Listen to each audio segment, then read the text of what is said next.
తాకట్టులో ఉన్న బంగారాన్ని విడిపించి ఆ రోజు ఆన్లైన్ రేటుకే మేము కొంటాం. Sharma gold company. గత వారం రోజులుగా ఒక సెకండ్ క్లాస్ చదివే అమ్మాయి తప్పిపోవడము, ఆ తర్వాత పుంగనూరు సమ్మర్ స్టోరేజ్ ట్యాంకులో శవమే తేలడం, ఈ నేపథ్యంలో ప్రభుత్వం స్పందించకుండా, దోషులను పట్టుకోకుండా గతంలో కర్నూలులో జరిగిన విధంగా ఇక్కడ జరుగుతుందేమో అనే ఆలోచనతో జగన్మోహన్ రెడ్డి గారు 9వ తేదీ పుంగనూరుకి రావాల్సింది. మరి ఎంత లోపల నిన్న 3 మంత్రులు ఇంకా తెలుగుదేశం పార్టీకి సంబంధించిన శాసనసభ్యులందరూ కూడా వచ్చి వివరాలన్నీ కూడా పోలీసుల ద్వారా తెలుసుకొని ఆ వివరాలన్నీ కూడా తెలియజేయడం జరిగింది. దోషులను పట్టుకోవడం జరిగింది. మరి జగన్మోహన్ రెడ్డి గారి ప్రోగ్రాం తెలిసిన వెంటనే ప్రభుత్వం స్పందించి చర్యలు తీసుకోవడం, మరి ఆ దోషులను కూడా కఠినంగా శిక్షించాలని చెప్పి మేము కోరుతా ఉన్నాం. మరి జగన్మోహన్ రెడ్డి గారు ఈ సందర్భంగా ఈ దోషులందరూ కూడా దొరికారు. మంత్రులందరూ కూడా స్పందించి పుంగనూరుకు వచ్చి అవన్నీ కూడా ప్రకటన చేశారు.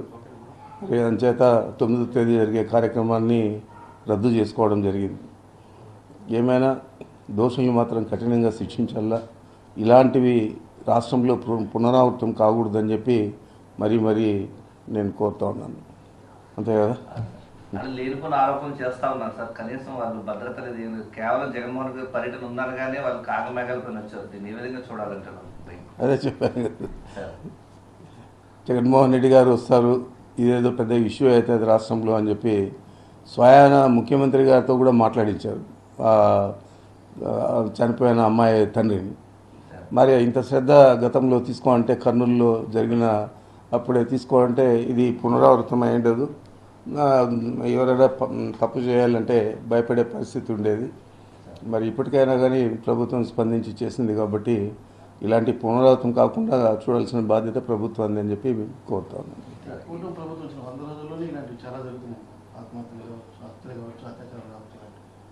అంటే ఇదంతా కూడా మీకు తెలియదు కాదు. రెడ్ బుక్ సంస్కృతి, అందరిని కొట్టడము, చంపడము, ఇట్లా చిన్నపిల్ల అమ్మాయిలంతా కూడా రేప్ చేసి వాళ్ళను హతమారిస్తే కర్నూలులో కనీసం కనుక్కోలేకపోవడం, దోషులను పట్టుకోలేకపోవడం, ఈ విధంగా రాష్ట్రమంతా కూడా ఈ రెడ్ బుక్ సంస్కృతి ఇప్పుడు దాకా కొనసాగింది.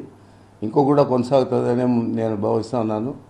ఇప్పటికైనా కానీ ఈ సంస్కృతిని వదిలిపెట్టి ప్రజల సంక్షేమం మీద దృష్టి పెట్టాలని చెప్పి ఈ ప్రభుత్వాన్ని కోరుతా ఉన్నాను. సుమన్ టీవీలో మీ పర్సనల్ అండ్ బిజినెస్ ప్రమోషన్స్ కోసం కింది నెంబర్కి కాంటాక్ట్ చేయండి.